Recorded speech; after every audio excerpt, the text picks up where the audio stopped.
ನಮಸ್ಕಾರ. ಎಲ್ಲಾ ಹೊಸ ಪೋಷಕರಿಗೆ ಒಂದು ಸಾಮಾನ್ಯ ಅನುಭವ ಅಂದ್ರೆ ನವಜಾತ ಶಿಶು ರಾತ್ರಿಯಿಡೀ ಎಚ್ಚರವಾಗಿರೋದು ಅಲ್ವಾ? ಯಾಕಿದು ಹೀಗೆ ಅಂತ ಒಂದ್ಸಲ ಯೋಚನೆ ಮಾಡಿದ್ರಾ?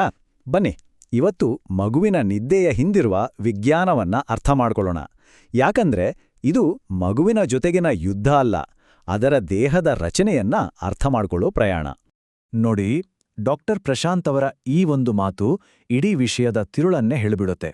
ಅಂದ್ರೆ ಮಗು ನಿದ್ದೆ ಮಾಡಲ್ಲ ಅಂತೆ ಹಠ ಹಿಡಿದಿಲ್ಲ. ಅದರ ದೇಹದೊಳಗಿನ ಒಂದು ಪ್ರಾಚೀನ ಗಡಿಯಾರ ಇನ್ನು ಹಗಲು ರಾತ್ರಿಯ ಲೆಕ್ಕಕ್ಕೆ ಹೊಂದಿಕೊಂಡಿಲ್ಲ ಅಷ್ಟೇ. ಈ ದೃಶ್ಯವನ್ನೊಮ್ಮೆ ಕಲ್ಪಿಸ್ಕೊಳ್ಳಿ. ಬಹುಶಃ ನಿಮ್ಮ ಮನೆಯಲ್ಲೂ ಇದು ನಡೆದಿರಬಹುದು. ರಾತ್ರಿ 3 ಗಂಟೆ, ಮಗು ಫುಲ್ ಆಕ್ಟಿವ್ ಆಗಿದೆ. ಅಪ್ಪ ಅಮ್ಮ ಅಜ್ಜ ಅಜ್ಜಿ ಎಲ್ರೂ ಸುಸ್ತಾಗಿರ್ತಾರೆ. ಯಾಕಪ್ಪ ಈ ಮಗು ಮಲಗ್ತಿಲ್ಲ ಅಂತ ಯಾರಿಗೂ ಅರ್ಥವಾಗದ ಒಂದು ಗೊಂದಲದ ಸ್ಥಿತಿ. ಇದು ತುಂಬಾ ಸಾಮಾನ್ಯವಾದ ಅನುಭವ. ಸರಿ, ಹಾಗಿದ್ರೆ ಈ ಗೊಂದಲಕ್ಕೆ ಮೊದಲನೇ ಮತ್ತು ಅತಿದೊಡ್ಡ ಕಾರಣ ಏನು? ಅದು ಮಗುವಿನ ದೇಹದೊಳಗಿನ ಆಂತರಿಕ ಗಡಿಯಾರ ಇನ್ನೂ ಸರಿಯಾಗಿ ಸೆಟ್ ಆಗಿಲ್ಲ ಅನ್ನೋದು.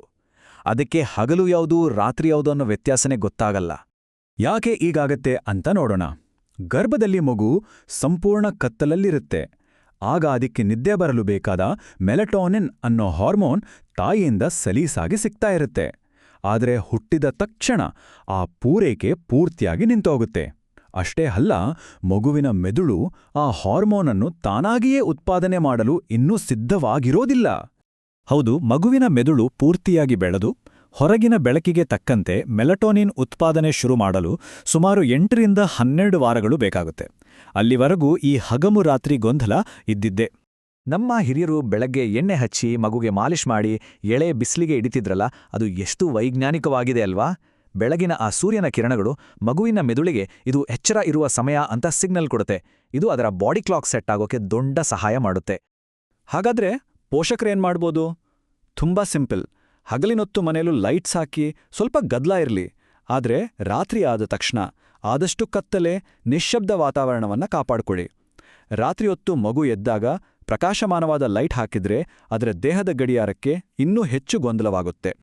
ಈಗ ಎರಡನೇ ಪ್ರಮುಖ ಕಾರಣದ ಬಗ್ಗೆ ಮಾತಾಡೋಣ. ಅದೇನಪ್ಪಾ ಅಂದ್ರೆ ಮಗುವಿನ ಪುಟ್ಟ ಹೊಟ್ಟೆ. ಹೌದು, ಅದರ ಜೀರ್ಣಾಂಗ ವ್ಯವಸ್ಥೆಯೇ ಅದರ ನಿದ್ದೆಯ ಮೇಲೆ ಪರಿಣಾಮ ಬೀರುತ್ತೆ. ಇಲ್ಲಿ ನೋಡಿ, ಮಗು ಹುಟ್ಟಿದ ಮೊದಲನೇ ದಿನ ಅದರ ಹೊಟ್ಟೆ ಇರೋದು ಕೇವಲ ಒಂದು ಗೋಲಿ ಗಾತ್ರದಲ್ಲಿ, ಅಂದ್ರೆ 1 ಚಮಚ ಹಾಲಷ್ಟೇ ಹಿಡಿಯೋದು. 1 ತಿಂಗಳಾದ್ಮೇಲೆ ಅದು ಒಂದು ದೊಡ್ಡ ಮೊಟ್ಟೆಯ ಗಾತ್ರಕ್ಕೆ ಬರುತ್ತೆ. ಇಷ್ಟು ಸಣ್ಣ ಹೊಟ್ಟೆಗೆ ಬೇಗ ಜೀರ್ಣವಾಗುವ ಎದೆಹಾಲು ಹಾಕಿದ್ರೆ ಏನಾಗತ್ತೆ? ಹೊಟ್ಟೆ ಬೇಗ ಖಾಲಿಯಾಗತ್ತೆ. ಹಾಗಾಗಿ ಮಗು ಪ್ರತಿ 2-3 ಗಂಟೆಗೊಮ್ಮೆ ಹಾಲಿಗಾಗಿ ಎಚ್ಚರಗೊಳ್ಳಲೇಬೇಕು. ಇಲ್ಲದಿದ್ರೆ ರಕ್ತದಲ್ಲಿ ಸಕ್ಕರೆ ಅಂಶ ಕಡಿಮೆಯಾಗಿ ಅಪಾಯ ಆಗುವ ಸಂಭವ ಇರುತ್ತೆ. ಇದು ಸಾಮಾನ್ಯವಾಗಿ ಎಲ್ಲ ಮನೆಗಳಲ್ಲೂ ನಡೆಯುವ ಚರ್ಚೆ. ಮಗು ಆರಾಮಾಗಿ ಮಲಗಿದೆ, ಅದನ್ನ ಹಾಲು ಕುಡ್ಸೋಕೆ ಎಬ್ಬಿಸೋದು ಸರಿನಾ? ವೈದ್ಯಕೀಯವಾಗಿ ಹೇಳೋದಾದ್ರೆ ಉತ್ತರ ಸ್ಪಷ್ಟವಾಗಿದೆ. ಹೌದು, ಖಂಡಿತ ಎಬ್ಬಿಸ್ಬೇಕು. ಮಗು ಹುಟ್ಟಿದಾಗಿನ ತೂಕವನ್ನ ಮತ್ತೆ ಪಡೆಯುವವರೆಗೂ ಪ್ರತಿ 3 ಗಂಟೆಗೊಮ್ಮೆ ಎಬ್ಬಿಸಿ ಹಾಲು ಕುಡಿಸುವುದು ಅತ್ಯಗತ್ಯ.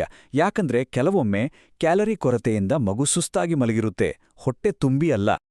ಸಂಜೆ ಆಗ್ತಿದ್ದ ಹಾಗೆ ಕೆಲವು ಮಕ್ಕಳು ಯಾಕೆ ಹೆಚ್ಚು ಚಡಪಡಿಸ್ತಾರೆ, ಪದೇ ಪದೇ ಹಾಲು ಕೇಳ್ತಾರೆ ಅಂತ ನೋಡೋಣ. ವೈದ್ಯಕೀಯವಾಗಿ ಇದಕ್ಕೆ ಕ್ಲಸ್ಟರ್ ಫೀಡಿಂಗ್ ಅಂತ ಕರೀತಾರೆ. ಕ್ಲಸ್ಟರ್ ಫೀಡಿಂಗ್ ಅಂದ್ರೆ ಮಗು ಇದ್ದಕ್ಕಿದ್ದಂತೆ ಪ್ರತಿ ಅರ್ಧ ಗಂಟೆಗೊಮ್ಮೆ ಹಾಲು ಕೇಳೋಕ್ ಶುರು ಮಾಡೋದು.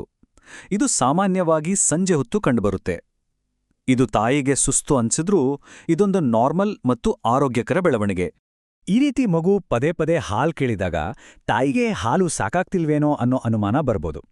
ಆದ್ರೆ ನಿಜ ಸಂಗತಿ ಏನಂದ್ರೆ, ಮಗು ರಾತ್ರಿಯಿಡೀ ನಿದ್ದೆ ಮಾಡಲು ಬೇಕಾದ ಕ್ಯಾಲೋರಿಗಳನ್ನ ಒಟ್ಟಿಗೆ ತುಂಬಿಕೊಳ್ತಾ ಇರುತ್ತೆ. ಜೊತೆಗೆ ತಾಯಿಯ ದೇಹಕ್ಕೆ ನಾಳೆಗೆ ಇನ್ನೂ ಹೆಚ್ಚು ಹಾಲು ಉತ್ಪಾದಿಸು ಅಂತ ಸಿಗ್ನಲ್ ಕೂಡ ಕೊಡ್ತಾ ಇರುತ್ತೆ. ಈಗ ಕೊನೆಯ ಮತ್ತು ಕುತೂಹಲಕಾರಿ ವಿಷಯಕ್ಕೆ ಬರೋಣ. ಮಕ್ಕಳು ಮಲಗಿದ್ದಾಗ ಯಾಕೆ ಗೊರಕೆ ಹೊಡೆಯೋದು, ಗುನುಗೋದು, ಮೈಯಲ್ಲಾಡಿಸೋದು ಈ ರೀತಿ ಗದ್ದಲ ಮಾಡ್ತವೆ? ಇದರ ಹಿಂದಿನ ಸತ್ಯ ಏನು? ಈ ಚಾರ್ಟ್ ನೋಡಿ. ನವಜಾತ ಶಿಶುಗಳು ತಮ್ಮ ನಿದ್ದೆಯ 50% ಭಾಗವನ್ನ ಸಕ್ರಿಯ ನಿದ್ರೆ ಅಥವಾ ರೆಮ್ ಸ್ಲೀಪಲ್ಲಿ ಕಳೀತವೆ. ನಾವು ದೊಡ್ಡವರು ಕಳೆಯೋದು ಕೇವಲ 20% ಮಾತ್ರ. ಅಂದ್ರೆ ದೊಡ್ಡ ವ್ಯತ್ಯಾಸ ಇದೆ. ಈ ಸಕ್ರಿಯ ನಿದ್ರೆಯ ಹಂತ ಇದೆಯಲ್ಲ, ಇದು ತುಂಬಾ ಮುಖ್ಯ. ಯಾಕಂದ್ರೆ ಈ ಸಮಯದಲ್ಲೇ ಮಗುವಿನ ಮೆದುಳು ಲಕ್ಷಾಂತರ ಹೊಸ ನರ ಸಂಪರ್ಕಗಳನ್ನ ಸೃಷ್ಟಿ ಮಾಡುತ್ತೆ. ಅಂದ್ರೆ ಮಗು ಮಲಗಿದ್ದಾಗ ಅದರ ಮೆದುಳು ಕಟ್ಟಡ ನಿರ್ಮಾಣದ ಕೆಲಸದಲ್ಲಿರುತ್ತೆ. ಹಾಗಾಗಿ ಮಲಗಿದ್ದಾಗ ಮಗು ಗೊರಕೆ ಹೊಡೆಯೋದು, ಕೈಕಾಲು ಅಲ್ಲಾಡಿಸೋದು, ನಕ್ಕ ಹಾಗೆ ಮಾಡೋದು ಅಥವಾ ಇದ್ದಕ್ಕಿದ್ದಂತೆ ಬೆಚ್ಚಿ ಬೀಳೋದು ಇವೆಲ್ಲವೂ ಮೆದುಳಿನ ಬೆಳವಣಿಗೆಯ ಆ ಸಕ್ರಿಯ ನಿದ್ರೆಯ ಲಕ್ಷಣಗಳೇ ಹೊರತು ಬೇರೇನೂ ಅಲ್ಲ. ಇಲ್ಲಿ ಪೋಷಕರು ಮಾಡುವ ಒಂದು ಸಾಮಾನ್ಯ ತಪ್ಪು ಅಂದ್ರೆ, ಮಗು ಈ ರೀತಿ ಶಬ್ದ ಮಾಡಿದಾಗ ಅಥವಾ ಮೈ ಅಲ್ಲಾಡಿಸಿದಾಗ ಅದು ಎಚ್ಚರ ಆಗ್ತಿದೆ ಅಂತ ಅನ್ಕೊಂಡು ತಕ್ಷಣ ಎತ್ತಿಕೊಳ್ಳೋದು. ಹೀಗೆ ಮಾಡಿದ್ರೆ ಆ ಮೆದುಳಿನ ಬೆಳವಣಿಗೆಯ ಪ್ರಕ್ರಿಯೆಗೆ ಅಡ್ಡಿಪಡಿಸಿದ ಹಾಗೆ ಆಗುತ್ತೆ ಮತ್ತು ನಿಜವಾಗಿಯೂ ಮಗುವನ್ನ ನಿದ್ದೆಯಿಂದ ಎಬ್ಬಿಸಿದ ಹಾಗೆ ಆಗುತ್ತೆ. ಸರಿ, ಇಷ್ಟೊತ್ತು ನಾವು ಸಾಮಾನ್ಯವಾದ ಬೆಳವಣಿಗೆಗಳ ಬಗ್ಗೆ ಮಾತಾಡಿದ್ವಿ. ಈಗ ಯಾವ ಲಕ್ಷಣಗಳು ಕಂಡುಬಂದ್ರೆ ತಡ ಮಾಡದೆ ವೈದ್ಯರನ್ನ ಸಂಪರ್ಕಿಸಬೇಕು ಅನ್ನೋದನ್ನ ನೋಡೋಣ. 3 ಮುಖ್ಯವಾದ ಅಪಾಯಕಾರಿ ಸಂಕೇತಗಳು. 1. ಮಗು ಹಾಲು ಕುಡಿಯೋಕೆ ಎಚ್ಚರಗೊಳ್ಳದಷ್ಟು ಸುಸ್ತಾಗಿದ್ದರೆ. 2. 24 ಗಂಟೆಗಳಲ್ಲಿ 6ಕ್ಕಿಂತ ಕಡಿಮೆ ಬಾರಿ ಮೂತ್ರವಿಸರ್ಜನೆ ಮಾಡಿದರೆ. 3. ಚರ್ಮ ಅಥವಾ ಕಣ್ಣುಗಳಲ್ಲಿ ಹಳದಿ ಬಣ್ಣ ಹೆಚ್ಚಾಗ್ತಾ ಇದ್ದರೆ. ಇವುಗಳಲ್ಲಿ ಯಾವುದು ಕಂಡುಬಂದರೂ ತಕ್ಷಣ ವೈದ್ಯರನ್ನ ಸಂಪರ್ಕಿಸಿ. ಹಾಗಾಗಿ ಕೊನೆಯಲಾಗಿ ನಾವು ಅರ್ಥ ಮಾಡಿಕೊಳ್ಬೇಕಾದದ್ದು ಇಷ್ಟೇ: ನವಜಾತ ಶಿಶುವಿನ ನಿದ್ದೆಯನ್ನ ಒಂದು ಸಮಸ್ಯೆಯಾಗಿ ನೋಡಬಾರದು. ನಾವು ಮಗುವಿಗೆ ಶಿಸ್ತು ಅಥವಾ ತರಬೇತಿ ಕೊಡಲು ಪ್ರಯತ್ನಿಸಬಾರದು.